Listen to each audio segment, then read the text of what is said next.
Hey everyone, so we're going to be taking a look at the City of Ruin expansion for Resident Evil 3, the board game. This again is the Kickstarter exclusive version. I didn't actually own the retail version, and once again I actually prefer the packaging of the retail version, which I'm going to put somewhere on screen. Yeah, as you can see, the retail packaging is much more interesting than the Kickstarter packaging, but it is what it is. But anyway, City of Ruin is the only real major expansion for Resident Evil 3. There is the Last Escape as well, which is a smaller expansion, and we'll cover that on the next video, but today we're going to be just looking at City of Ruin. Let's take a look at the back.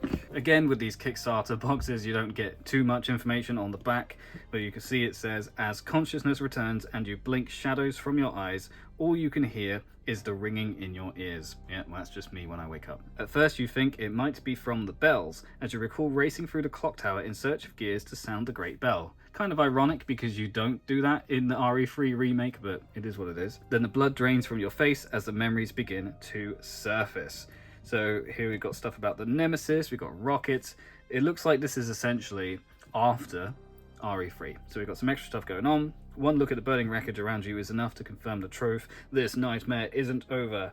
So there's still more fighting to be done to escape Raccoon City. So let's have a look at what's inside. As always, we start off with the instruction booklet for City of Ruin. And in here we've got some more artwork. We've got information on what's included, so we're going to take a look at those in a minute, but we've got some more miniatures, we've got some more cards and more tiles and tokens.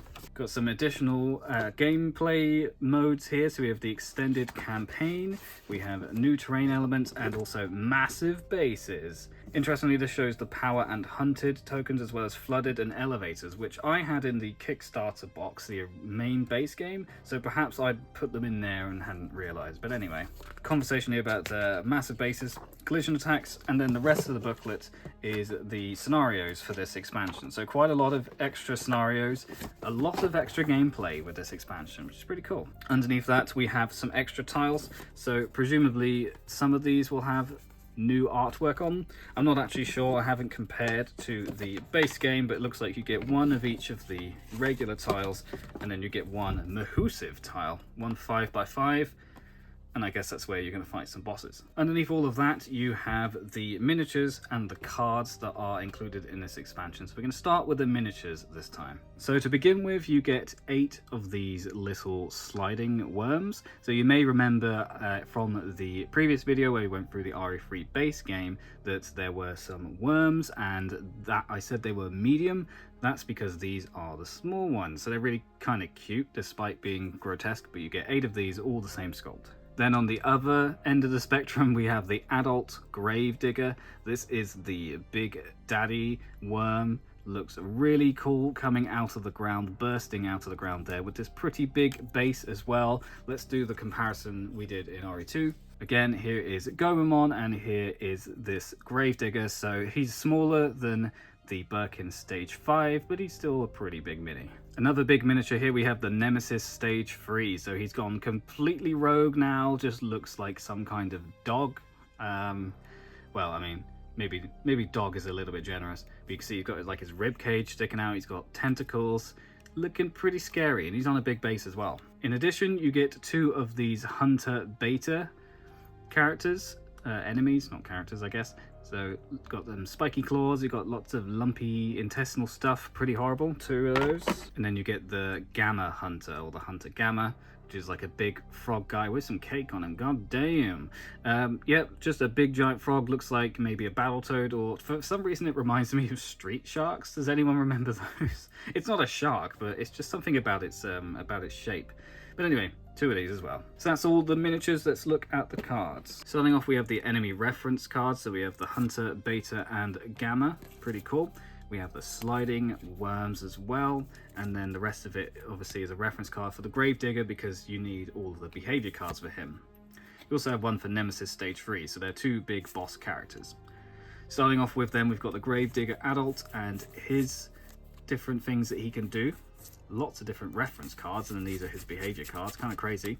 And then we have the Nemesis. You can see Rib Impale, Cleave, Double Cleave, Cannon Charge, Tentacle Drag, lots of things that this guy can do. Even more things. Good lord, he's still going. There we are. Then we have some yellow cards, Hunter's Prey, Missile Approaching, Earthquake. So yeah, we've got the yellow and reds in there as well.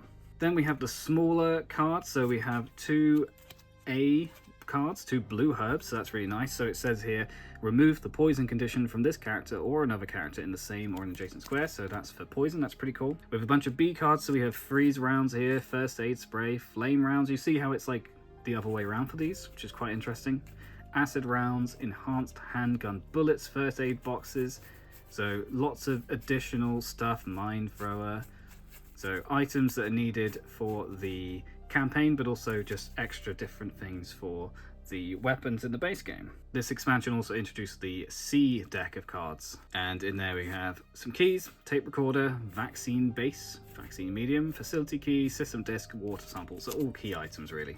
And finally we have the locked cards. So similar to in the base game, you see it's mostly just around things that are locked on the ground, so you would use the keys and such that were in the other decks to unlock doors with these on. And as mentioned earlier, these flooded and drained tokens, the hunted and power tokens, the mine tokens, the sea tokens, and the freeze and yellow and amber unexplored room tokens, they were all introduced in this expansion, but I already showed them in the previous video because they were in my main box. And that is City of Ruin, a really cool expansion. I really like the miniatures. I think these are my favorite RE3 miniatures in here. Although I've forgotten what the miniatures in The Last Escape look like, so maybe I'll hold judgment until then. But there's loads of additional gameplay included in this expansion, you know, new enemies, new scenarios and things like that, new items to use, so it's definitely a really great addition to the RE3 board game. That's everything for today. We've got one more RE3 expansion to talk about, and then that's all of my Resident Evil stuff that I have to show. So thank you for sticking along with me. I'll catch you on the next one.